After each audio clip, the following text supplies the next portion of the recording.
Well, hello, ladies and gentlemen. Welcome to the final podcast of the 2021 season here on the EKN Radio Network. My name is Rob Howden, joined by David Cole. This is episode 41 of This Week in Karting. Not a ton going on through December, as we know. Of course, the SuperKarts USA Super Nationals wrapping up on that opening weekend at the Las Vegas Motor Speedway. But there have been some stuff that's happening, and not surprising, a lot of it's to do with what's coming up in 2022. So that's going to be kind of the run we have through today. I will say this out of the get-go, this particular show presented by Briggs & Stratton.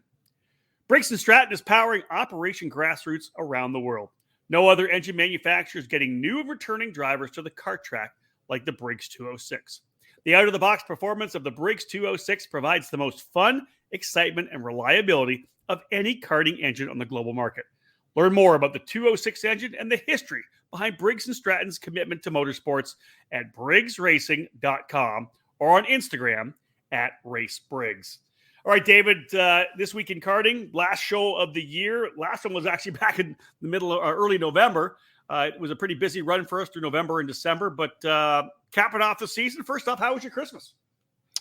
Christmas was good. Christmas was busy.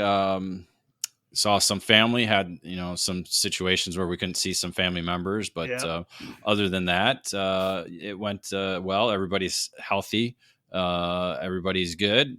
Kids were spoiled, and that's kind of how Christmas goes. And yeah, like you said, we ran into Thanksgiving right after our last episode of here, so it's kind of been holiday, Supernats holiday. That's kind of been the focus. And I was on the road, obviously, for 3 weeks in a row, so it kind of made it tough for us to be able to do this. So we didn't have a This Week in Karting, but we did jam a bunch of podcasts in. A lot of interviews came in, too. So there was a lot of content. We just really haven't had time to do a This Week in Karting, but there is a bunch to talk about, as we know, David. And as I look up and down the script for today, everything says 2022. So I think we're ready to turn the page on this particular calendar heading into January. Yeah, it's a good way to kind of wrap up the 2021 calendar. And look forward to what is probably going to be another busy season of karting in 2022. Maybe even more, you think? Maybe even more. I'm writing a column right now about how 2021 was the longest karting season ever, and it could almost be that way in 2022. Oh man, it's the races that have happened, new races coming in, as we know, lots going on, and even, believe it or not, even more packed schedule than we had before. Now, one of the things, David, let's just start off with this first one. The first bit of news here on This Week in Karting was the fact that the SimCraft 24 Hours of NOLA has now been rescheduled for March. The event was supposed to go the same weekend as the Super Nationals, I believe. They had a great pre-entry, packed the thing. They had a couple of spots left, and I don't know, partly with COVID, with maybe the Supernats a little bit, maybe just people spending a bunch of money throughout the season. Number of people didn't wrap things up. They put the deposit down. They hadn't sent the rest of the money in. And TJ Halsma, the promoter of the event, said, hey, listen, if we're not going to have a full field, a full grid here, there's no sense in doing it right now. Let's press the reset button. And they're doing that. The event's going to be in March. Well, it got moved twice. Obviously, it's still a victim of COVID-19 pandemic because they had a shift in the IMSA schedule that, there's a lot of dignitaries that are going to be part of or staff and a lot of people involved with IMSA that forced the move onto the Super Nationals weekend, which ironically was moved into December on the same weekend. So that was, so to have the schedule changes and then, like you said, a busy 2021 season for a lot of racers. And again, a lot of people that were at the Supernats might have been interested in this event and just so they were going to be part of it and decided not to be part of it due to the schedule conflict.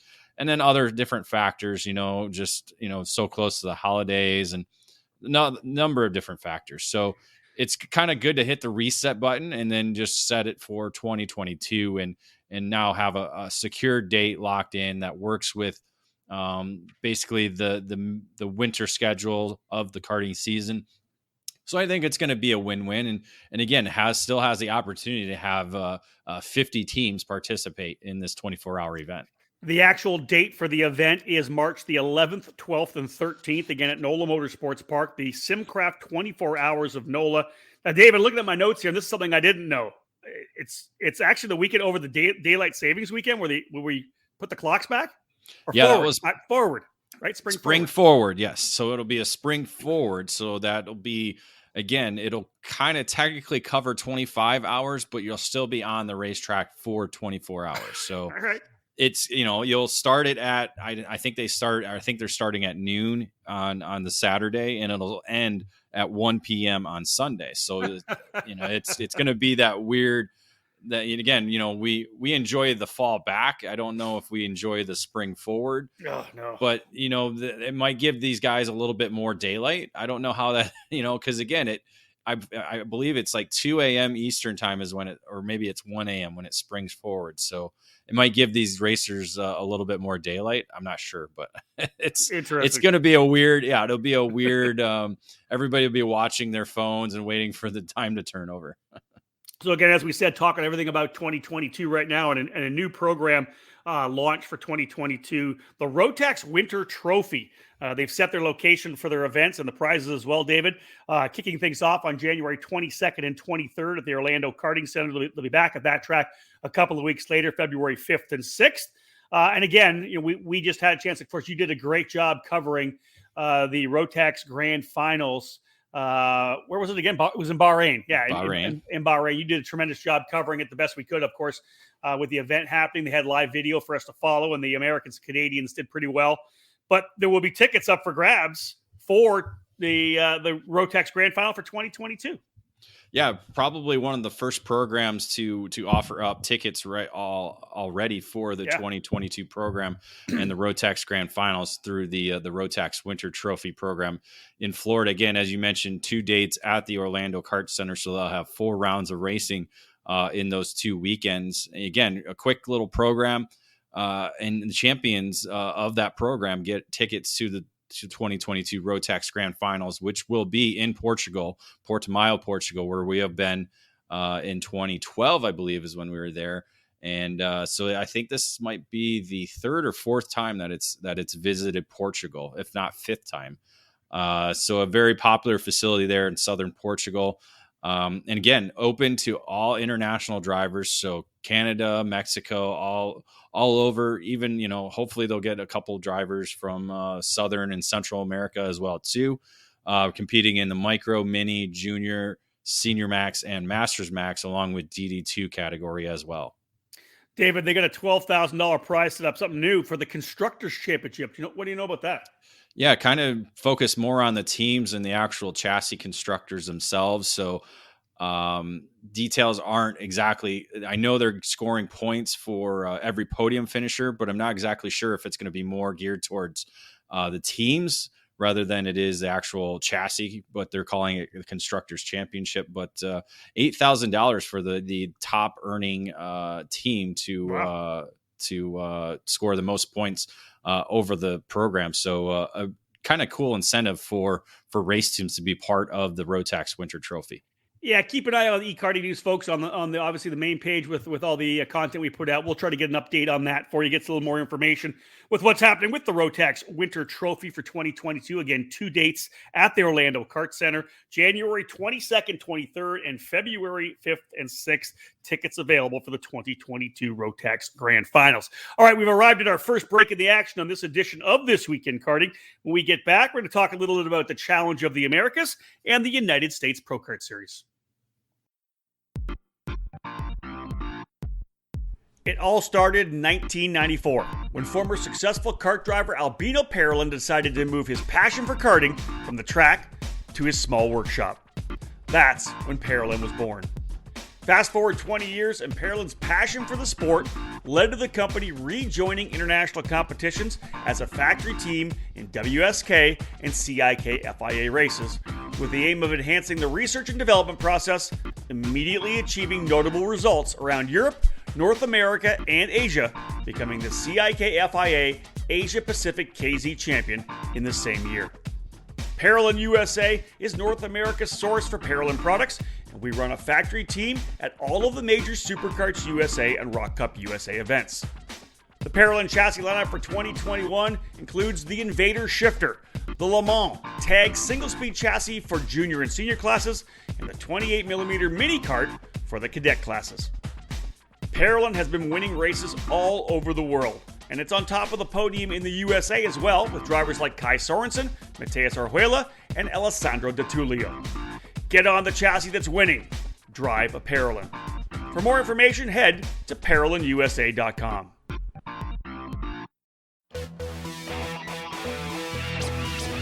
Leading Edge Motorsports is the industry answer to winning in karting. At the helm is industry veteran Greg Bell, who has orchestrated the success of many drivers dating back to the mid-1990s. Based in Lodi, California, Leading Edge Motorsports is the Western importer with IP karting that includes the Praga and Formula K chassis brands. Leading Edge Motorsports provides in-depth driver development for those racers in Northern California and across the country. Arrive and drive services, kart preparation, and driver coaching are available under the LEM tent throughout the season. Bell's record of working with drivers includes recent victories at North America's biggest karting events, including the Rock the Rio and the SCUSA Super Nationals. Greg Bell's knowledge for building engines spans 2 decades and is now under the Mega Power branding, providing a reliable engine service and tuning knowledge. No matter the chassis brand, choose Mega Power to get to the front. Click over to leadingedgemotorsports.com for more and find them on social media to stay connected. At Leading Edge Motorsports, winning never gets old.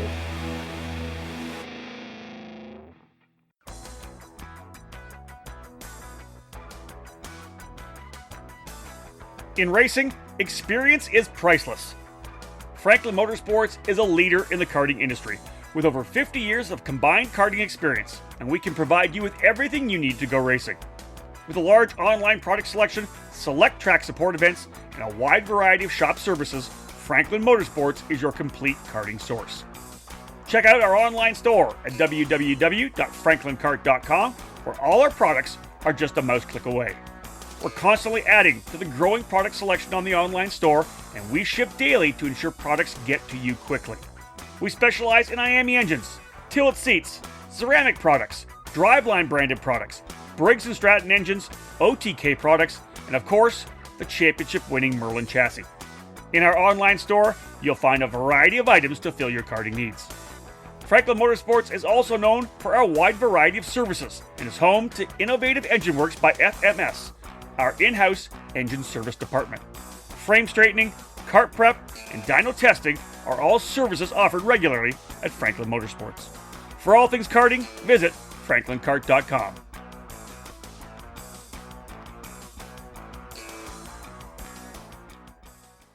Welcome back to episode 41 of This Week in Karting. It's December the 27th, 2021, almost into the 2022 season. That's essentially what we're talking about here throughout this edition of This Week in Karting. My name is Rob Howden. David Cole joining me here in the EKN online studio. David, Challenge of the Americas, of course, one of our favorite programs. Andy Saisman and his crew. We love getting out to the Southwest. A couple of races in Arizona, one in Northern California this year.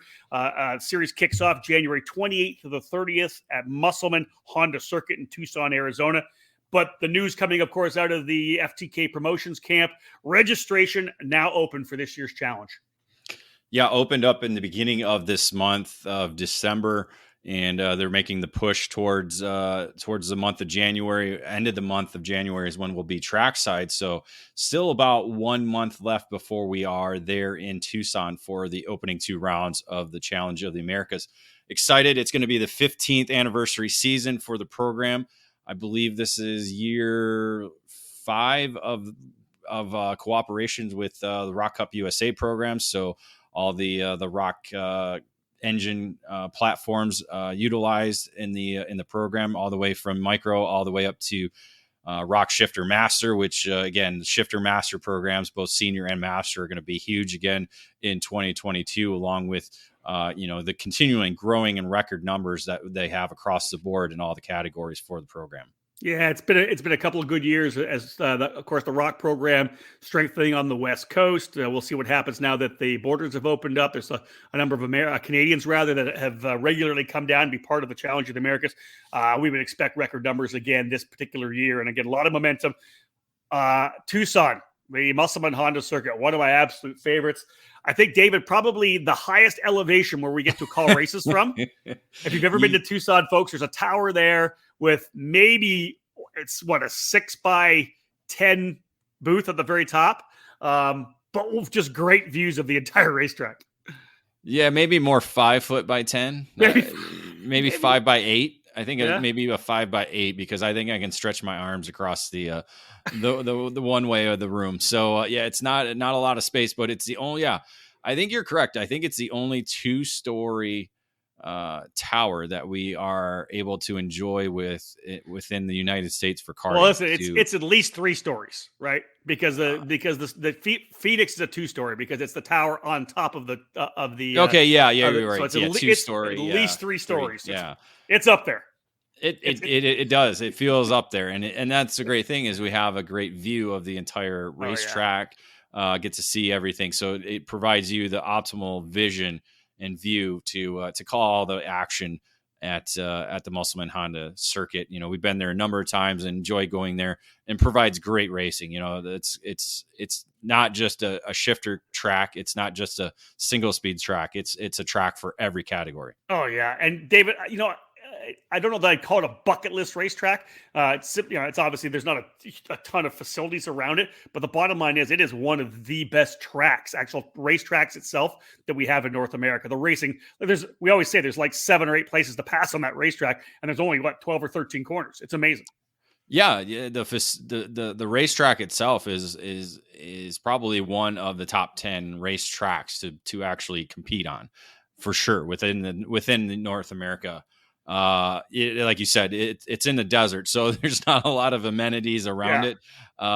They do have garages for local competitors, but you know, the wind does pick up. It kicks up some sand and can be a little bit of a hectic moment if you do see the wind coming in and blowing around. But it's, you know, again, you already mentioned a number of different passing zones around the racetrack. It's it's a fast track too, so it's not a really slow track. Not a lot of slow portions to it. Just a very demanding race course that both challenge you and your equipment.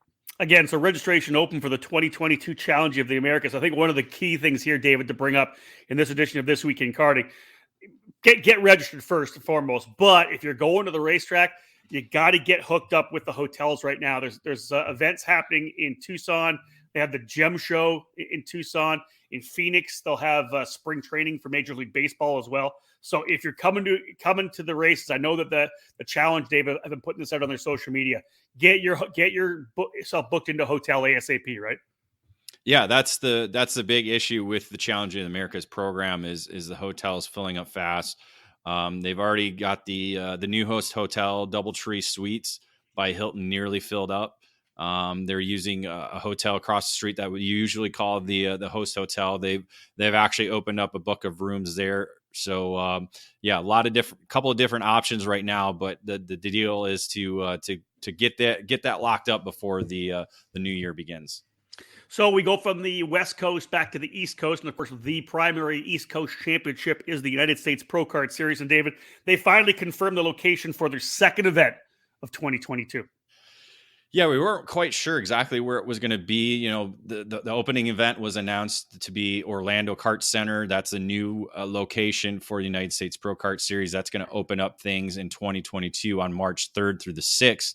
But the second one still kind of hung out there. There was a couple of different options people were talking about, but it's going back to the unofficial home of the U.S. Pro Kart Series, which is the GoPro Motorplex. That'll be on April 28th through the May 1st. But they're going to utilize a new layout. They're talking about changing things up to making it a different layout than what we've competed on since the series began back in 2013 at GoPro Motorplex, which was at that time Mooresville Motorplex. Yeah.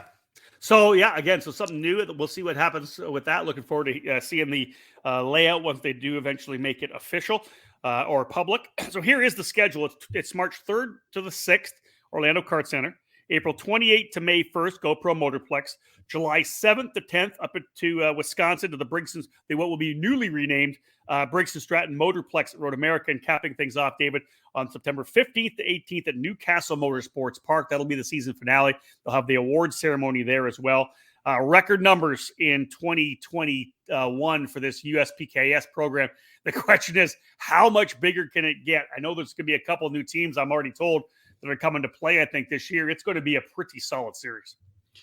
Yeah, and the schedule's spread out too, so there's not that congestion of the program where it was typically finishing up towards the end of the summer, where now it's going to go into September. So it kind of helps, alleviate kind of the schedule stress of it. Obviously beginning in March, that kind of helps, set the tone. And then you got the spring date at GoPro Motorplex, and then the summer date at Road America, which is probably going to be even bigger than it was the last couple of years. That's again one of those facilities that people haven't been to and are checking that off their bucket lists. And so I think you're going to see that be one of the larger events in 2022. Another quick break, folks. When we get back, we got some Supercarts USA news for you. And as well, we'll have a little brief look into the WEK Daytona Kart Week, which is coming up this week.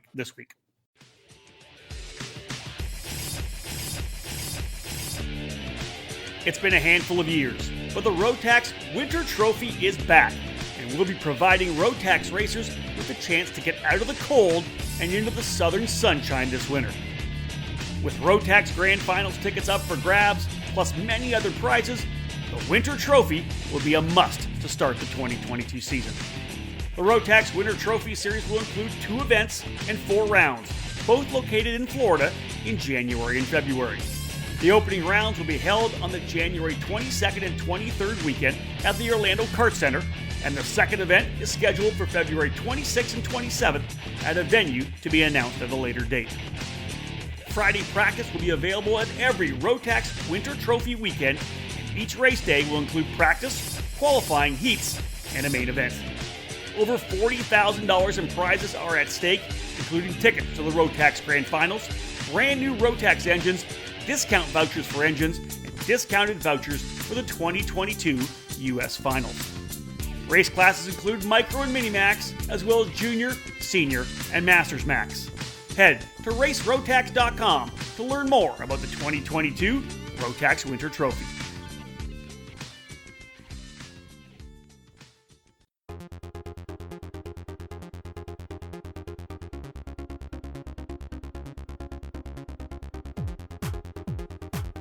You can buy all the latest and greatest products on the market, but when you're karting to win, it boils down to one thing: you, the driver. Gain the knowledge and abilities by investing in yourself at the Alan Rudolph Racing Academy, and you'll find those extra tenths of a second you need to put yourself on the podium.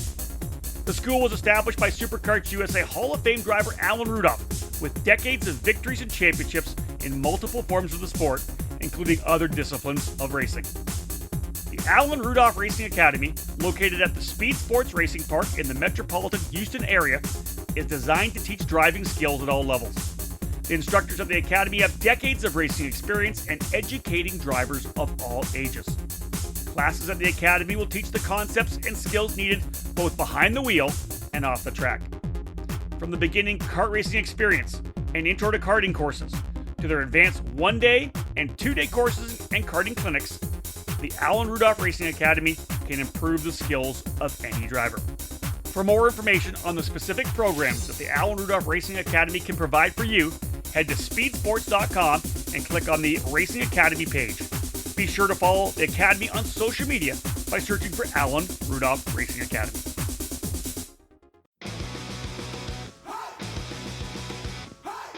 Acceleration Kart Racing is your first and only stop on the internet for karts, parts, and the safety gear you need to get you on the track. Visit shopakr.com for a great selection of karting equipment on a user-friendly website. Acceleration Kart Racing has aligned itself with many of the top manufacturers and distributors in the sport to ensure all the latest equipment is available to you, the racer. With over 20 years in business and customer support available 6 days a week, you can be confident about getting the right parts at the right price when you need them. Be sure to visit shopakr.com today or stop by their headquarters in Las Vegas. Make sure to follow Acceleration Kart Racing on Facebook, Twitter, and Instagram for the latest specials and new arrivals.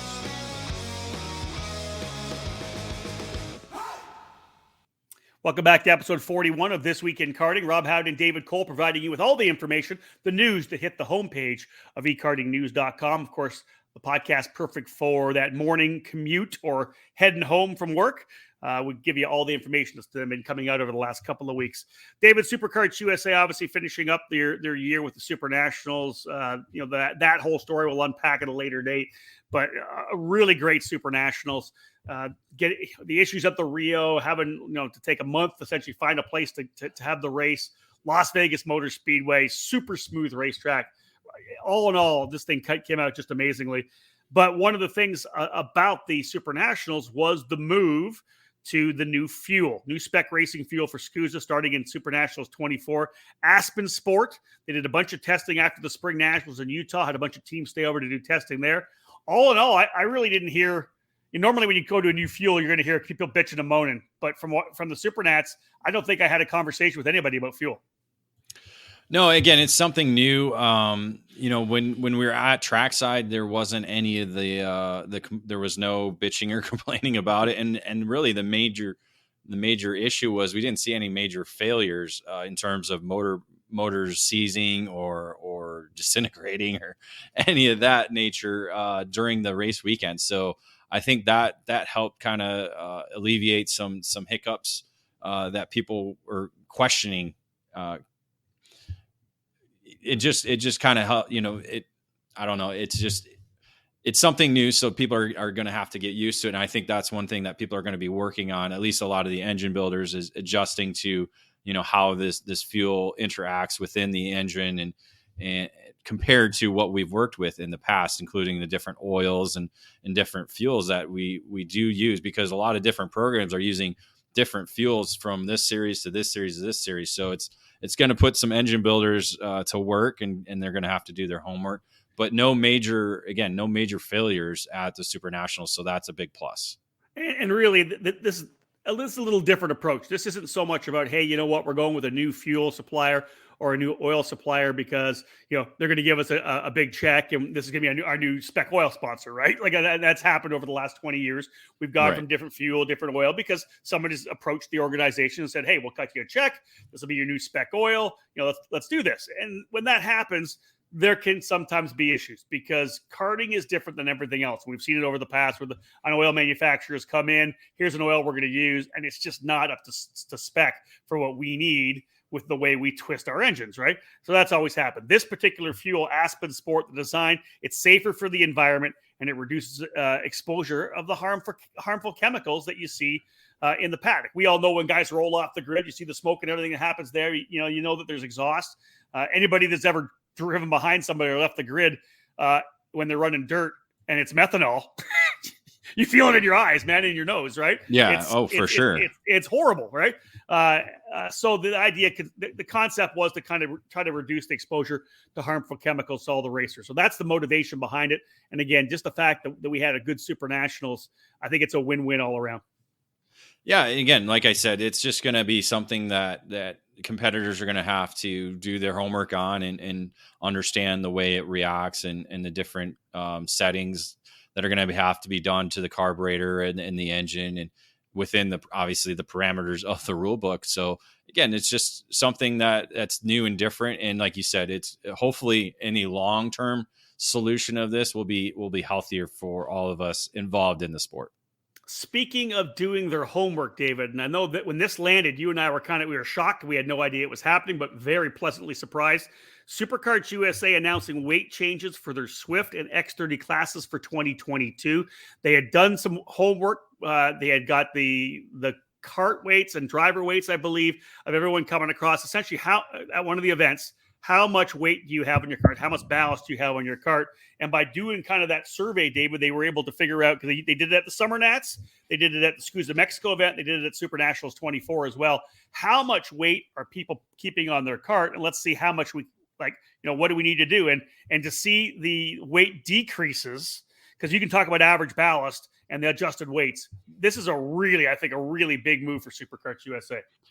Well, I think it's something that should be done with every program because every year, because every competitors are different depending on where you're at, the region or just again, national level racers are a little bit different than regional racers, and regional racers are a little bit different than local racers in terms of size, weight, and experience. Agreed. And so I think weight is one thing that doesn't need to be completely the same across the board. I think it could be within 5 or 10 pounds of each other. Yep. And again, yes, 5 or 10 pounds does make a difference, but it also could allow competitors to be more competitive, depending on, at the local level, if your weights are a little bit higher, to help, some of the heavier competitors out to where they're not off speed. So I love that they're doing this, and I wish more programs would do this. And I think Superkarts USA is going to see that this is going to be a benefit in the long run,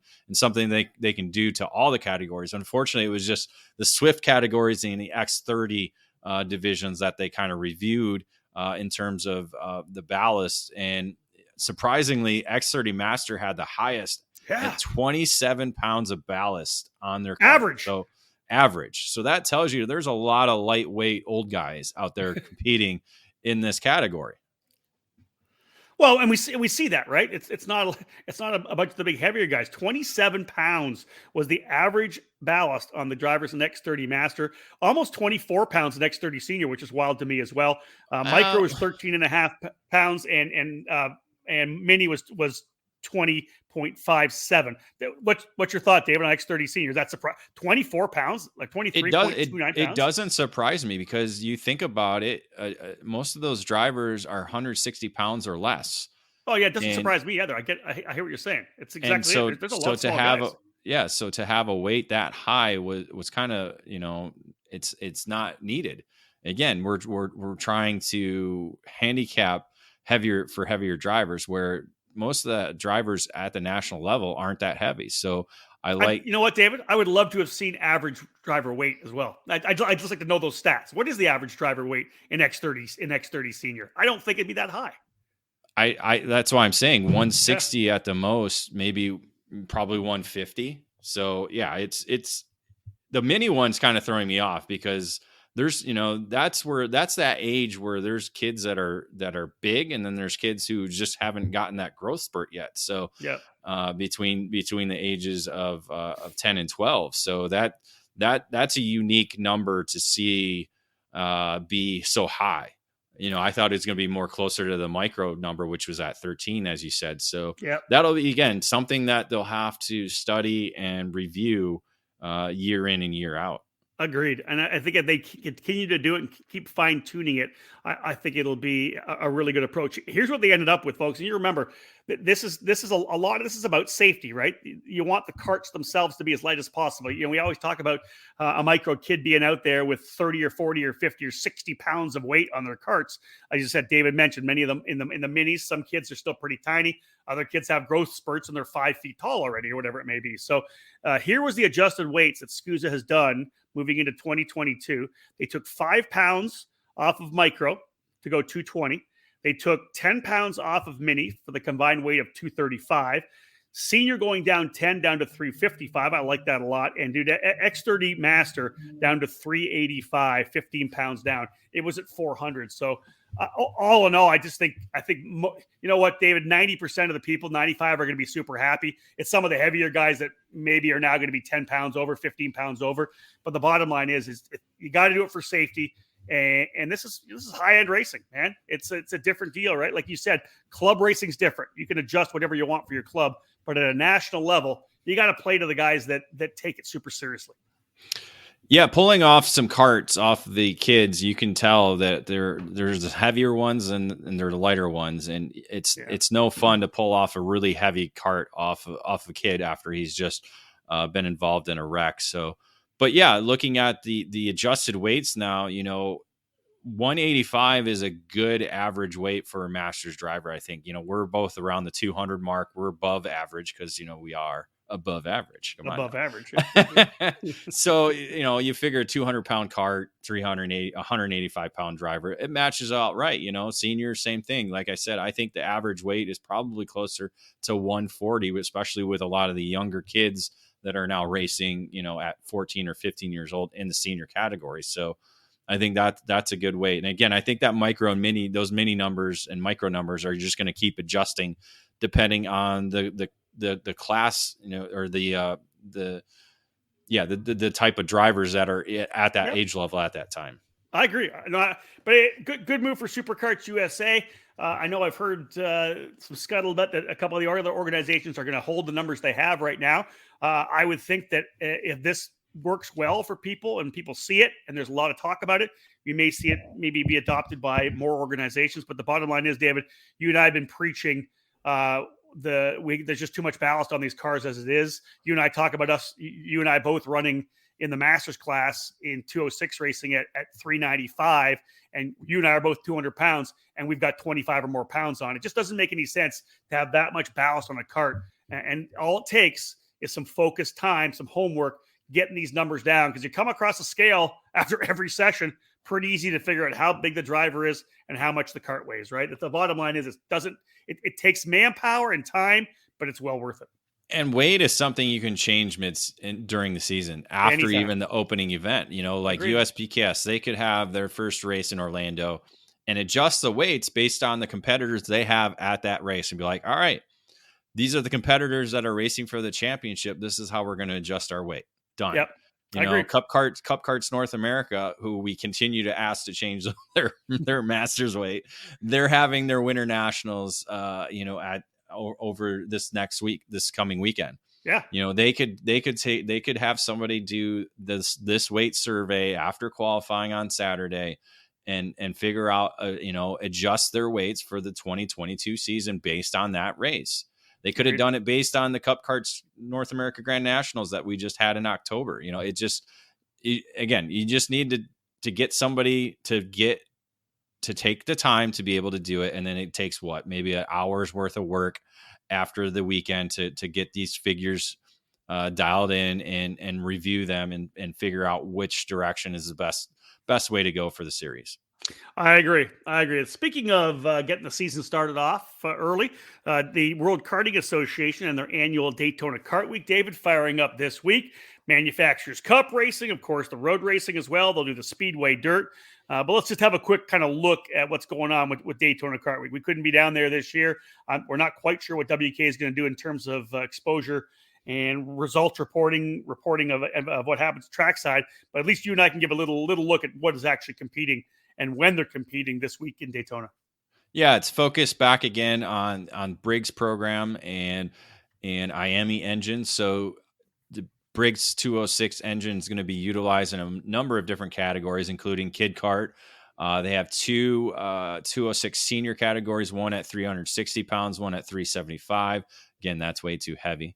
I agree. They did announce the addition of a 206 Masters division, so that's going to be good. Allow some of the older guys to go out there with the 206, along with 206 Cadet, which is probably going to be one of the larger categories of the weekend. They have KA 100 Junior and Senior, along with Micro Swift and Mini Swift to round out the IAME side of things, but also the Margay Ignite programs back at Daytona once again. They providing the senior, junior, and master divisions, both at the Manufacturers Cup Series, along with the road racing program. So competitors have the opportunity to take in both sides of the Daytona Kart Week experience in terms of inside the Daytona International Speedway, one on the big, massive road racing circuit that the 24 Hours of Daytona utilizes, along with the Manufacturers Cup kart track inside turns NASCAR 3 and 4. So exciting to see the Ignite program back. I think they had almost 90 drivers there competing in those three different categories. So a big turnout for the Ignite program down there in Daytona. Again, for the Man Cup side of things, they'll have 2 rounds of practice on December 28th, and that'll be followed by 2 different qualifying sessions. So they're going to do a kind of a new format this year. So one qualifying session for day 1 of racing, and then another qualifying session for day 2 of racing. And that's to kind of help alleviate the time constraints with daylight, because there's no lights inside for the kart tracks. So they have to get everything done by 5:00. So it's kind of limiting within 13 different categories, I believe they have for the event. They kind of had to adjust to this kind of format. So December 29th will be day one of racing. They'll get a warm up. They'll have a pre-final and a final, and they'll match the same format on December 30th to wrap things up on the Man Cup side. Speedway Dirt gets underway tomorrow, 28th, and then they'll have day two of racing on the 29th, while road racing gets a full day of practice tomorrow on Tuesday, and then the 29th and 30th, they'll have two different separate days of racing on the Roval course of Daytona International Speedway. So, folks, one more break before we roll into the final segment here on this edition of This Week in Karting. When we get back, we'll talk a little bit about the editorial that's hit the website on ekartingnews.com. We'll talk about the podcasts that are available here as well.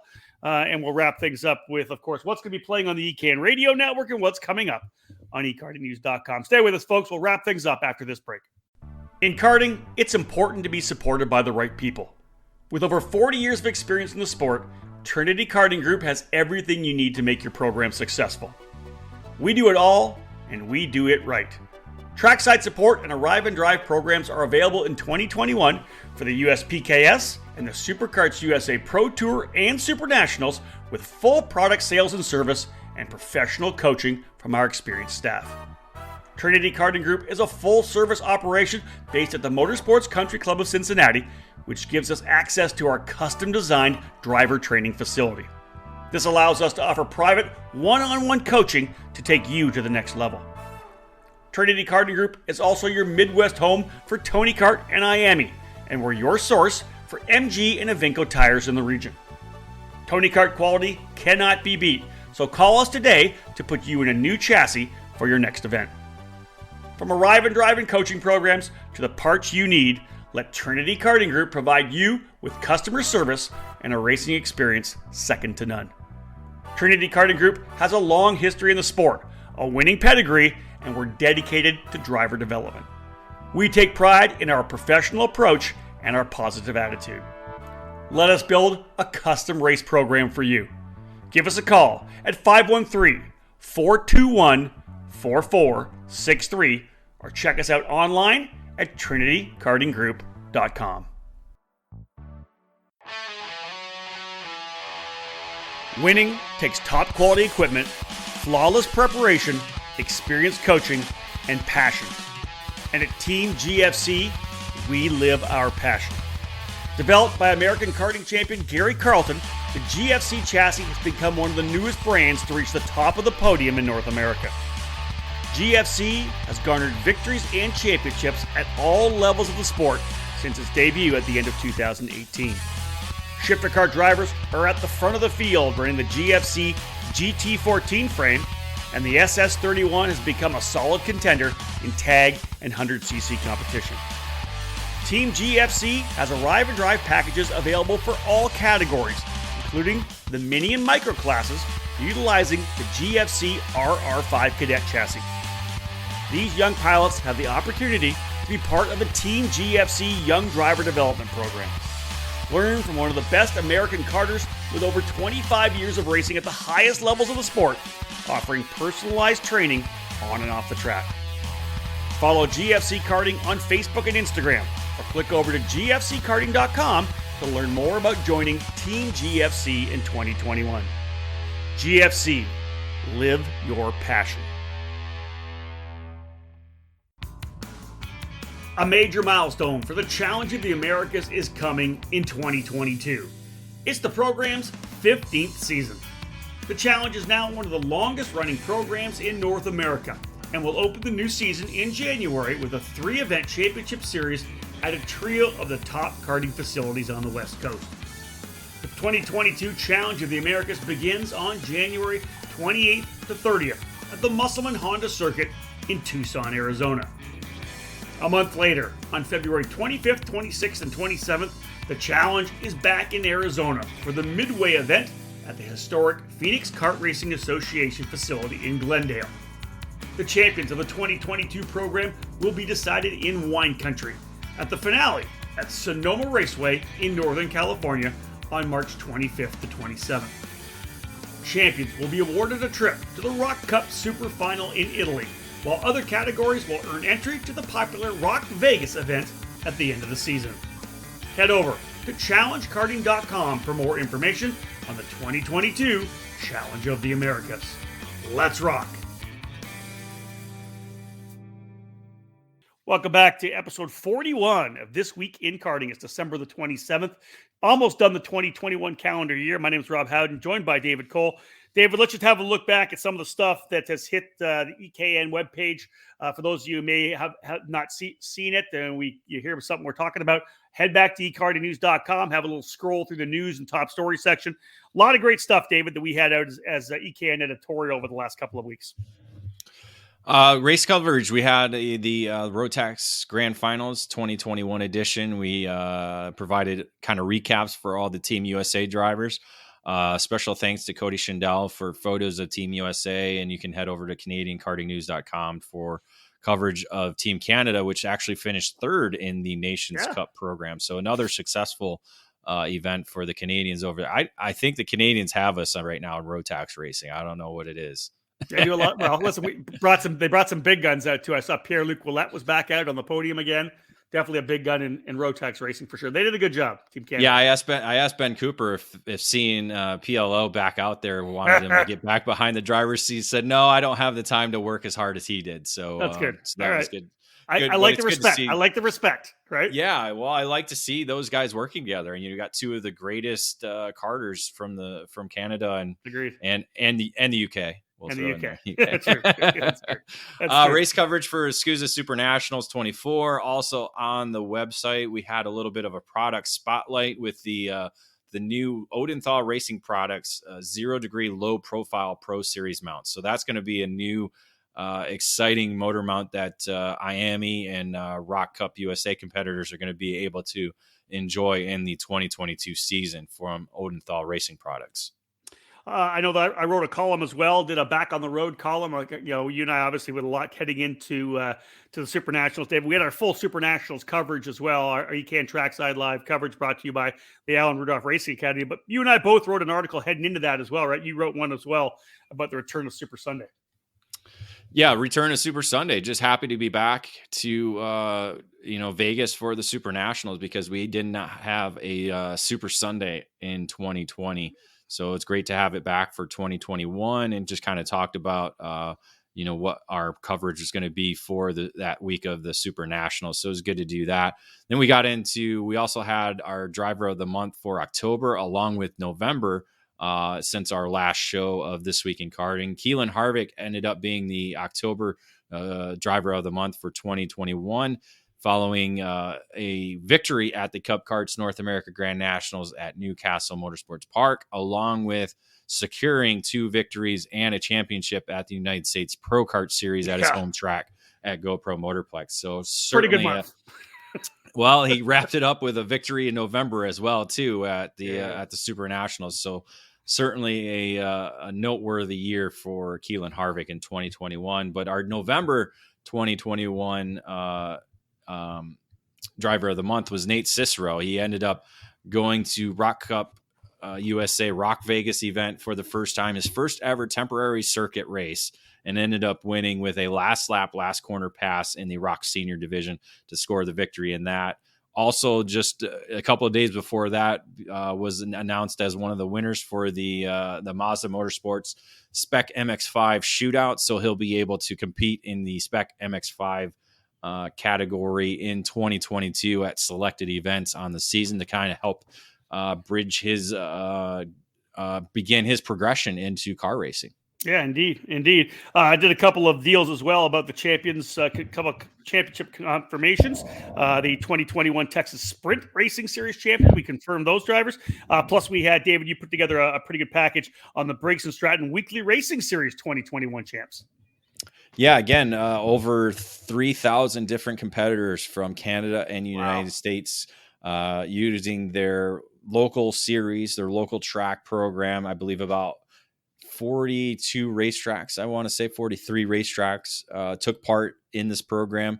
So just to have that amount of racers at 43 racetrack really shows that our grassroots level continues to keep growing here in North America, all thanks to the Briggs & Stratton 206 engine platform that is uniformed across the board. Really exciting to see that. And again, provides the opportunity for racers who might not be able to travel to regional and national events to essentially compete against those across North America and be able to claim a championship for the 2021 season. And if your track is not part of the Briggs & Stratton Weekly Racing Series, and you guys do a lot of 206 racing, talk to your executive, talk to your board of directors. All they got to do is reach out to Briggs & Stratton. Really, all it takes is to be able to report your results, and you're part of the action. Got a chance to win a bunch of stuff because Dave was a top 100 racers. Top 100 racers from each the junior division, yeah. the senior master USA division, and the senior master Canada division. All 300 of those drivers received prizes through their local racetrack. Again, amazing. Everything got sent to their local racetrack, and then the local racetrack helps distribute to those competitors who were able to score a position in the top 100. Yeah, so again, very exciting. Again, over $70,000 worth of prizes handed out this year. Well, and let's wrap up the ECAN editorial, David. We were approaching Christmas. You're like a week out, and David Cole says, "I want to put the rankings out before Christmas." I thought you might do it this week, but no, you wanted to drop the hammer on it. Congrats, you did a lot of work to get it done. But yeah, able to essentially wrap up the ECAN shifter kart and tag driver rankings, and we essentially name our unofficial driver of the year. Yeah, our driver of the year in the shifter kart division is AJ Myers. For a third time, he's able to finish the year on top of the ECAN shifter kart driver rankings. Certainly the Pro Tour program, earning his third championship there, helped with that. And then good finishes. He ended up on the podium at the Super Nationals as well as Rock Cup Vegas to finish out the year, scoring the first spot ahead of Jake French, and then last year's Super Nationals KZ winner Danny Formal, who ended up finishing as the top driver rankings driver in the third position at this year's Super Nationals. So go to tag, because I know that you brought this up to me, and I was thinking about it. The fact that Ryan Norberg, driver of the year, ends up number one in the tag rankings. First time we've ever had a number one in tag actually win the Super Nats. It is. It's the first year we've had that. We've had Jake Craig finished number one, but he didn't win the Super Nationals of the year. He finished number one. Some other drivers as well. Norberg's been number one 3 other times, but again, had not won a Super Nationals. Again, a lot of times the X30 senior division, we have international drivers winning that category. So true. This is, ironically, the first year that we've had the number one driver win at the Super Nationals. So again, probably, and I wrote it in the article, probably this could be one of his best seasons ever.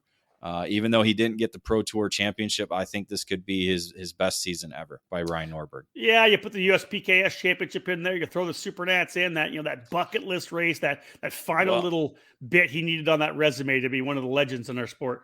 If it wasn't for the 2 DNFs that he did have on the Pro Tour, again, one was his fault. He'll admit it over and over. The second one at Newcastle, he got collected in some racing issues, and so that put him behind there. So other than that, it was pretty dominant. Pretty dominant. Agreed. Connor Zilic in his rookie year as a senior, super impressive, ends up as the number 2 ranked driver. Then Hannah Greenmeyer, David, coming off that Pro Tour championship, a solid season all around for Hannah Greenmeyer. She ends up P3. Yeah, I think this is the highest we'll see Zilic. I don't think we'll see him at the kart track regularly in 2022. He's now gotten that Trans Am ride for the season, along with his MX5 program that he's going to be doing. So he'll be double dipping in the car program. And so I expect to see him, if he's at the kart track, probably doing some driver coaching, working with a lot of the young drivers like he did throughout the year under the Nitro Kart tent. Agreed. All right, that was the editorial that we had on the website. Go back and check it out at any time at ekartingnews.com. David, our podcast programs continue to get bigger and bigger. We keep rocking with it, and big thank you to those of you who do listen to a lot of our podcasts and give us feedback. We knocked out a bunch since the last time we had This Week in Karting. And, of course, all these podcast folks are available on iTunes, Google Play, Spotify, Podbean, a number of different podcast outlets. Give us a subscribe. Make sure you drop a review on the podcast as well. Helps get us more traction. But David, go through some of the stuff that we were able to crank out podcast-wise between now and the last time we did it, This Week in Karting. Yeah, it's been over a month. So It has been a while. when we did episode 40 of This Week in Karting on November 9th, so that's obviously available. A lot of people have downloaded that, along with our two most recent face-to-face programs. One was the Texas Karting Roundtable that you did, featured Alan Brudoff along with Mark French and Brittany Lobaugh of the Texas Sprint Racing Series. So some good discussion in that show. And then after that, we had the Rock Cup USA Rock Vegas winners. We welcomed, who am I? Jordan Musser, Martin Stone, and Nate Cicero. Oh man, Nate Cicero. Nate did join us. That's correct. Yeah, Yep. Nate joined us, I want to make sure I had that correct. So, so we had those drivers join us to discuss that event. Then we got into our Super Nationals coverage. We did two shows for our Outlap preview podcast. We had part one, including the cadet and junior categories, and then part two with the senior and master divisions. And then we followed the same format for our debrief wrap-up shows for the Super Nationals 24, part one including junior and cadet, and then part two including the senior and master division. 88 episodes now for our debrief. That's reaching that 100 mark, which will be really cool to hit. And then you just recently did a new Book It. It's been almost 2 years for that podcast to resurface, and it was a really good one with Gary Carlton. Yeah, it was a lot of fun to talk to Gary. A couple hours, we sat down and kind of did a deep dive into Gary's career. It's such an amazing story coming from some kid racing in NorCal, ends up becoming a factory driver over in Europe, spins off of that to come back here and eventually start his own brand, his GFC brand. Just a great story. And if you want to learn more about Gary, I know it's a long podcast. It was 2 hours, but I think it's worth it, man. It's such a great dive. You can listen to it in segments once obviously the podcast is out right now. And Book It's something we're going to start doing a lot more of. I know I kind of let it by the wayside. We just kind of got busy and didn't get rolling with it. I made a little list of guys I want to hit, and I'm going to post this up on social when we get around the corner into 2022 and ask who would be a good Book It podcast. Who's got that story they've been in the sport for a long time, and I need to dive into that story. So we're going to put that out there. But this was a fun one with Gary Carlton for sure. Yeah, I'm going to bring back the hot seat because that's something I want to do a little bit more. We're going to get the right equipment to be able to do like a Friday night podcast while I'm at a racetrack covering the event. If you're not there, if we're both there, it's easier to cover the event. If you're not there, then I got to focus on what I need to do, but I can sit down for an hour or so while we either eat food or have a couple of beverages with somebody within the sport. And I think that'll be, again, very similar to what you do with a Book It. I'm going to focus more on the now kind of side of things, but exactly. Again, just provide an opportunity to speak with someone within the industry or within the sport. It could be driver, it could be shop owner, it could be team managers. A lot of different avenues we can go with it. I like it. Of course, the ECAN Radio Network, the first opportunity to listen to any of our content.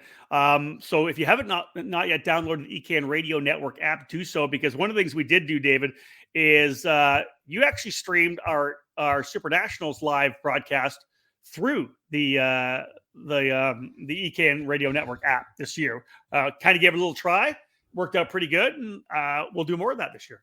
Yeah, it was kind of just we're kind of still figuring out the details and the behind the scenes work that need to be done in order to make this a success. And overall, it showed really good numbers. People were right to the app rather than having to try and find it on the internet.